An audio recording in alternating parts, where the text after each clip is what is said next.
Video pembelajaran ini dibuat untuk memenuhi tugas akuntansi manajemen sektor publik dengan dosen pengampu Ibu Heni Yulsiati, SEMAK. Halo, saya Niska Skara Zahraini. Halo, saya Rahma Fauzia. Halo, saya Delvina Zaharani. Kami akan membahas materi mengenai tujuan organisasi sebagai indikator prestasi. Let's check it out. Baiklah, di sini saya akan menjelaskan mengenai tujuan organisasi publik sebagai indikator prestasi. Organisasi publik memiliki tujuan utama yang sangat penting, yakni mensejahterakan masyarakat melalui berbagai macam pelayanan publik. Organisasi publik adalah organisasi yang terbesar yang mewadahi seluruh lapisan masyarakat dengan ruang lingkup negara dan mempunyai kewenangan yang absah di bidang politik, administrasi pemerintahan, dan hukum secara terlembaga, sehingga mempunyai kewajiban melindungi warga negaranya dan melayani keperluannya. Sebaliknya, berhak pula memungut pajak untuk pendanaan, serta menjatuhkan hukuman sebagai sanksi penegakan peraturan. Layanan yang diberikan biasanya meliputi layanan seperti polisi, militer, jalan umum, angkutan umum, pendidikan dasar, dan kesehatan bagi masyarakat miskin. Tujuan organisasi publik sendiri yaitu mencapai tujuan utama melalui visi dan misi organisasi publik. Optimalisasi penggunaan sumber daya, melakukan fungsi manajerial, dan memfasilitasi pertumbuhan dan diversifikasi. Selanjutnya adalah karakteristik organisasi publik. Organisasi publik memiliki sumber daya ekonomi yang tidak kecil, bahkan dapat dikatakan sangat besar. Tetapi, berbeda dengan perusahaan komersial yang mencari laba. Sumber daya ekonomi organisasi sektor publik dikelola tidak untuk mencari laba. Contohnya, bidang kesehatan, pendidikan, keamanan, dan transportasi.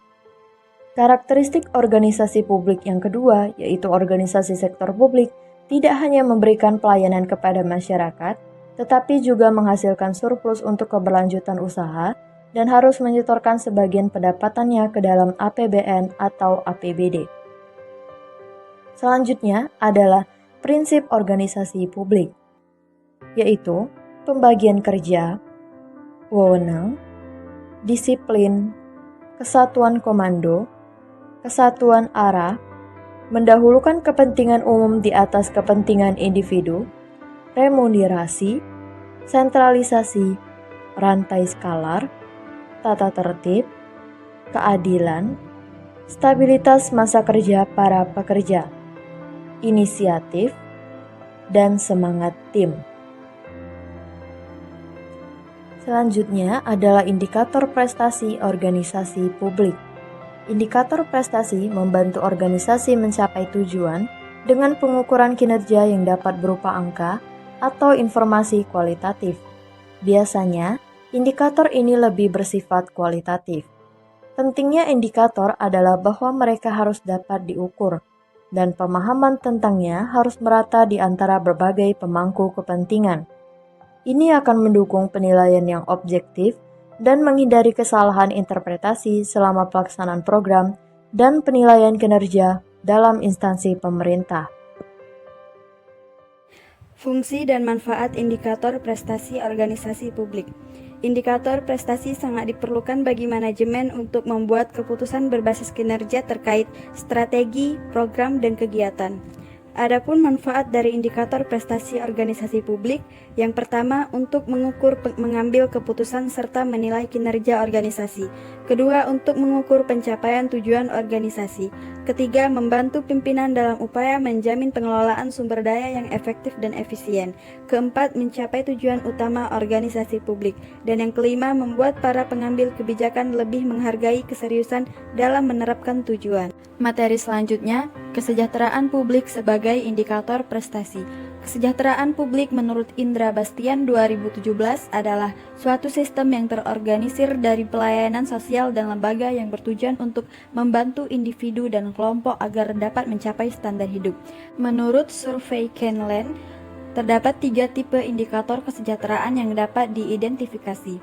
Pertama, indikator kesejahteraan normatif, yang berkaitan langsung dengan pertimbangan pembuatan kebijakan sosial dan sering disebut sebagai indikator kriteria, indikator kesejahteraan normatif, dan indikator kebijakan. Kedua, indikator kepuasan hidup atau indikator kebahagiaan. Indikator ini mencoba mengukur kepuasan psikologis, kebahagiaan, dan pemenuhan hidup melalui instrumen penelitian survei dengan memastikan realitas subjektif hidup manusia.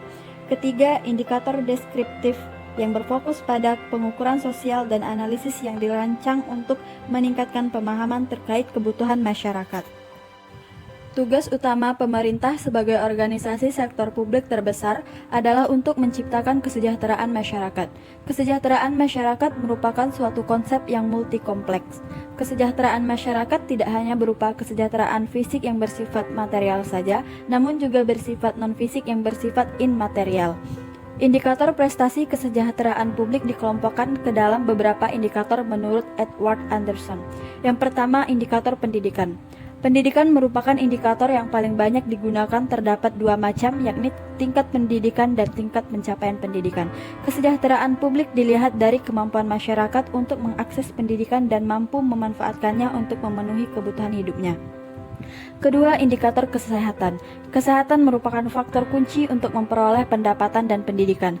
Apabila masih banyak keluhan pada layanan kesehatan, maka itu pertanda belum mencapai taraf kesejahteraan. Ketiga, indikator fasilitas rumah tangga. Terkait kesejahteraan rumah tangga dapat diukur melalui pencapaian indikator seperti sumber air minum, sumber sanitasi, sumber pencahayaan, dan jenis hunian. Yang keempat, indikator jumlah aset rumah tangga. 2 alasan bahwa jumlah aset rumah tangga mempengaruhi tingkat kesejahteraan masyarakat, yaitu pertama, dengan jumlah aset yang lebih banyak maka semakin tinggi jumlah nafkah yang dihasilkan. Kedua, semakin banyak aset yang dimiliki maka semakin tinggi kemampuan masyarakat dalam memastikan kelancaran tingkat konsumsi dalam kaitannya dengan fluktuasi pendapatan. Selanjutnya, tahap pengukuran kinerja dengan indikator prestasi. Yang pertama, memonitor kinerja dengan laporan secara reguler. Kedua, menganalisis kinerja unit organisasi. Ketiga, mengulas efektivitas program secara spesifik. Keempat, melaporkan program tahunan kepada masyarakat. Kelima, menganalisa angka-angka yang dihasilkan. Dan yang keenam, menilai dan beradaptasi dengan indikator prestasi.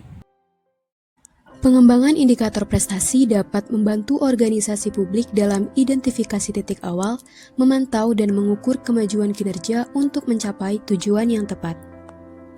Adapun kriteria pengembangan indikator prestasi.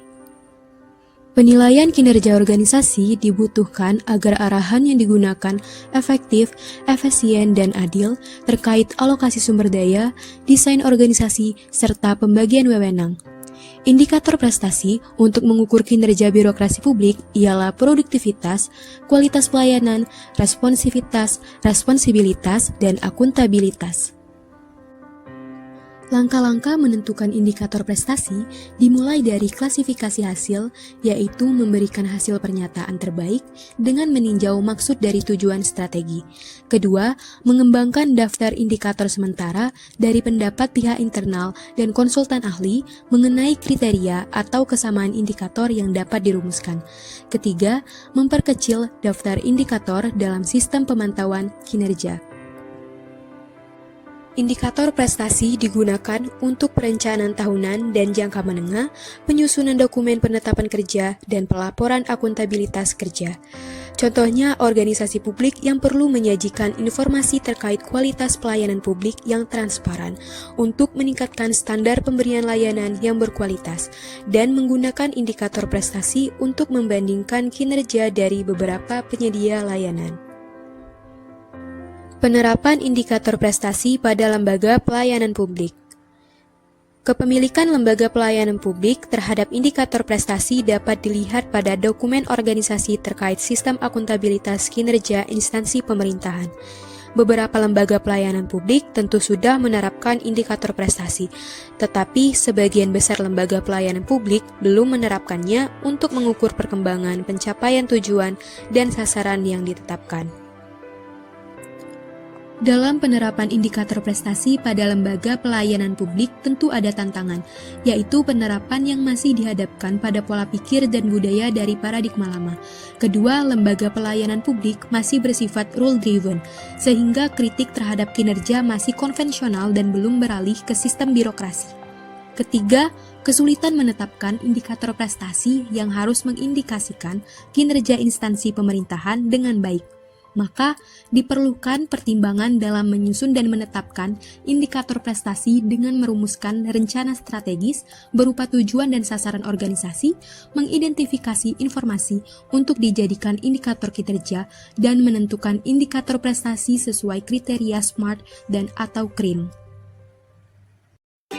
Terima kasih telah menonton video pembelajaran kami, semoga bermanfaat.